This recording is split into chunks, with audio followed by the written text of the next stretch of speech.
A paz do Senhor, meus irmãos, seja muito bem-vindo ao Papo com Deus. Eu sou o Max e eu quero guiar hoje você por esse novo estudo, Dorcas, a discípula de Cristo. Esse estudo é lindo, tem tudo a ver com a igreja, fica com a gente porque certamente ele vai abençoar você, amém? Deus abençoe, bora lá pro estudo.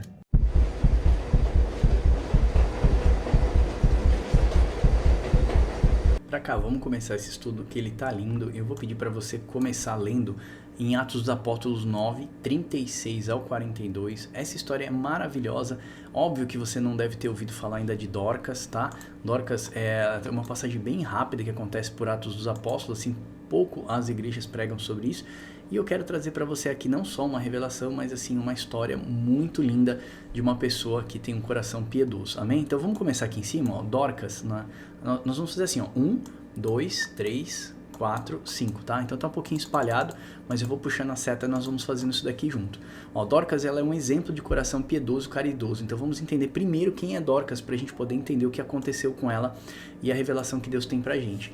Dorcas, ou Tabita, é uma personagem bíblica do Novo Testamento que vivia em Jope e era conhecida pela dedicação extrema em favor dos pobres naquela cidade, ao ponto de costurar túnicas e vestido para viúvas e necessitados. Então vai guardando aí, ela cuidava de viúvas e necessitados. Olha só, Dorcas é um símbolo da igreja. Primeiro, ela é uma mulher. Ela já tem a figura da igreja. E segundo, qual que é o símbolo da igreja? Cuidar dos órfãos, viúvas e necessitados. Olha só exatamente o que Dorcas fazia, tá? O nome grego de Dorcas, traduzido da palavra aramaico, ela significa Tabita, tá bom? Então assim, ela é um nome aramaico, mas traduzindo para o grego onde nossa Bíblia foi escrita, ela significa Tabita, né? O significado de Tabita do aramaico, ela vem de gazela. Eram nomes afetuosos usados pelos gregos e judeus, tá? Ser chamado de gazela é um elogio, porque mostrava a qualidade e elegância, sendo a velocidade, e a gazela também era muito adorada pelos egípcios. Então assim, fica esse insight, né? Tipo, ela tinha um nome belo, vamos dizer assim, para sua época, tá?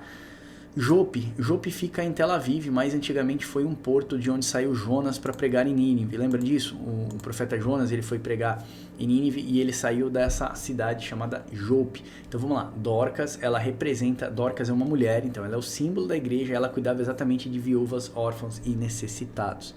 Bom, vamos lá. Então já sabendo o significado do nome de Dorcas e quem é ela, nós vamos entrar aqui, ó.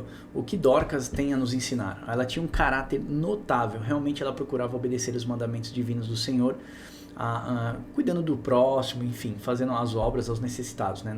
Dorcas não realizava boas obras para ser salva. Dorcas realizava obras porque ela era salva. Então as boas obras caracterizam a fé salvífica, tá? E não o contrário. Então tem muitas pessoas que praticam obras porque elas querem, vamos dizer assim, buscar a salvação. E aí nós estamos falando das pessoas que tentam se auto-justificar, né? A gente ouve muito por aí falando como se diz, da auto-justificação pela fé. Mas isso não existe, tá bom? Legalismo, né? Isso não existe. O que salva a gente é a fé no nosso Senhor Jesus Cristo. E porque nós temos fé em Cristo, então nós passamos a dar boas obras. E é isso que eu quero mostrar aqui para vocês. Ó, todos aqueles que foram redimidos por Cristo são chamados às boas obras. Está lá em Efésios 2:10, tem 1 Timóteo 2:10, tem Tito 3:8.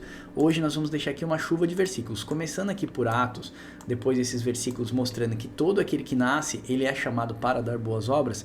Então eu vou pedir para você ler em casa, porque assim vai te alimentar demais. Vai... vamos dizer assim, adicionar muita coisa ao seu conhecimento, tá bom? Então tá jóia. Vamos lá. E olha só, me lembro de João Batista pregando e anunciando a vinda de Cristo. Arrependam-se, o reino dos céus é chegado e produzam frutos dignos de arrependimento.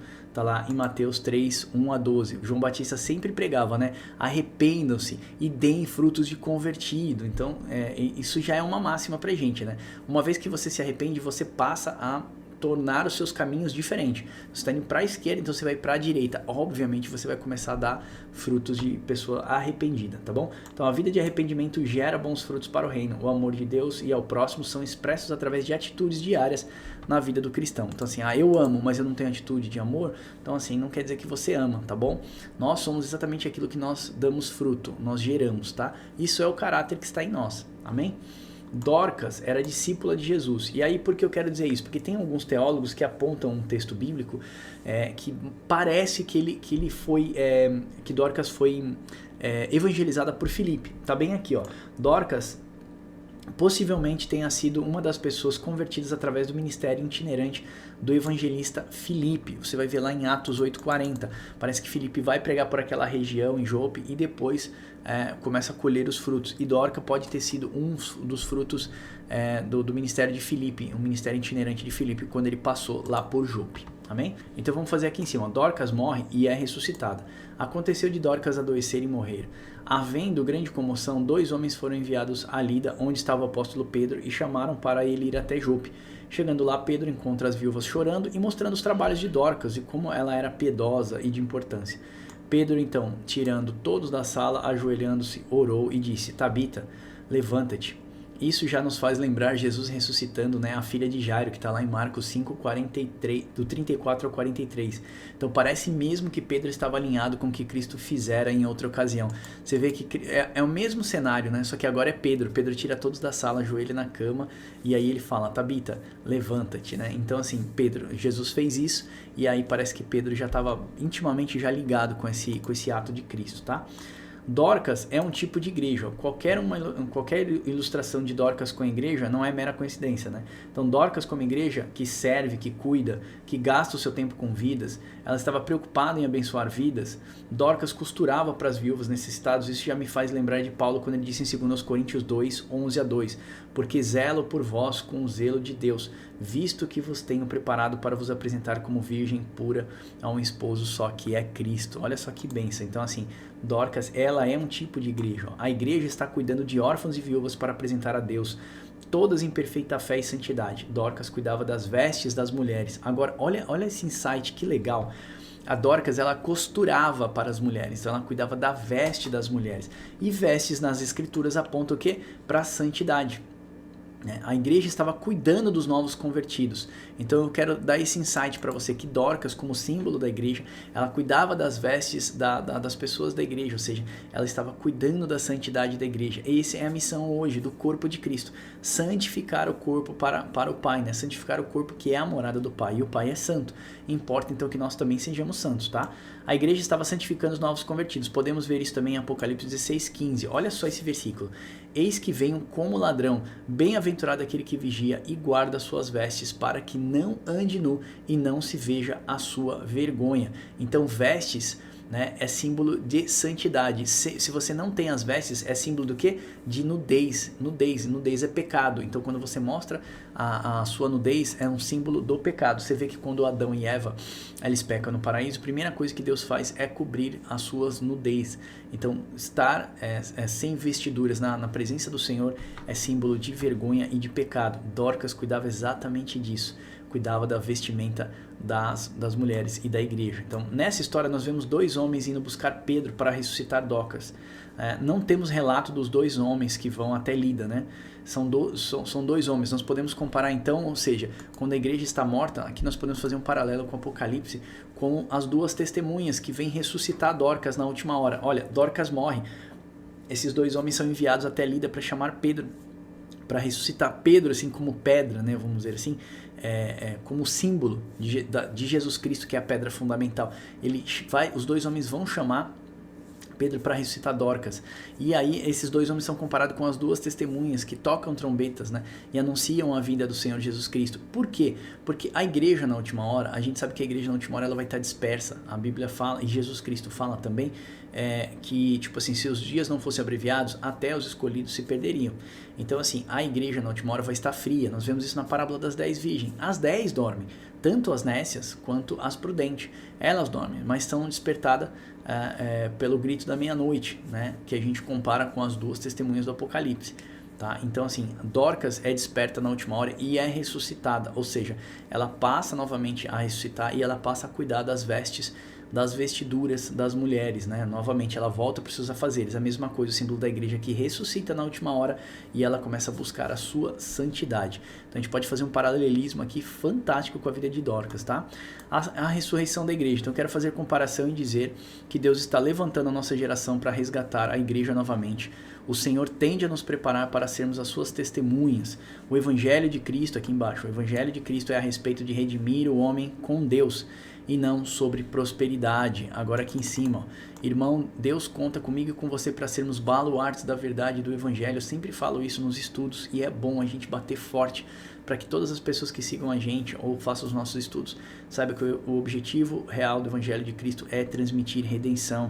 Deus estava em Cristo reconciliando o homem consigo e não lhes imputando os seus pecados. Então Deus não lhe imputou os pecados sobre todos nós, porque Ele estava em Cristo, né, colocando toda a sua ira, a sua cólera para que isso não fosse despejado sobre a nossa vida.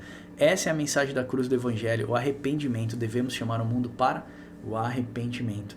Então aqui embaixo, vamos ressuscitar o Evangelho de Cristo para que a Igreja do Senhor, a Dorca de Atos dos Apóstolos, volte a dar boas obras novamente e viver uma vida de amor e serviço para o mundo. Amém? Esse estudo é lindo. Se você puder ler todos esses versículos e meditar, vai ser uma bênção. Dorca é um símbolo da igreja. Ela cuidava das mulheres, ela cuidava dos órfãos, viúvos e necessitados. Dorcas morre e agora olha que engraçado. 2 homens, não fala o nome dos 2 homens, vão até Lida, atrás de Pedro, símbolo de Jesus Cristo, né? A pedra fundamental. Ele vem e ressuscita Dorcas, e Dorcas volta a cuidar das vestes, né? Das vestes das viúvas daquela época, né? Então ela era uma pessoa de coração piedoso. Ou seja, que nós, a igreja do Senhor, nessa última hora, possamos cuidar das vestiduras, né? Da igreja do Senhor, ou seja, da santidade do Senhor. E isso é importante. Deus nos chama para um projeto de santificação. Eu tenho um projeto de escrever, acho que 5 dias, só sobre santificação aqui no canal, pegar de segunda a sábado, ou de segunda a domingo. Vai ser uma série de vídeos, talvez canse vocês, mas a importância da santificação. A santificação, ela não é uma opção na vida do cristão. A santificação é uma obrigação na vida do cristão. Amém?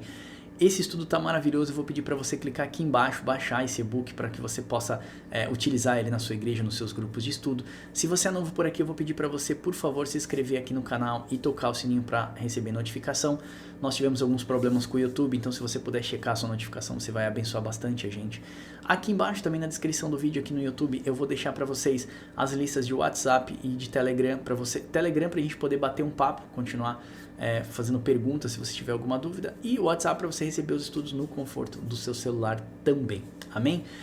Se você quiser entrar aqui nos comentários e dar um like nesse vídeo para abençoar o algoritmo também, a gente vai agradecer de montão. Amém? Deus abençoe você e até o próximo Papo com Deus.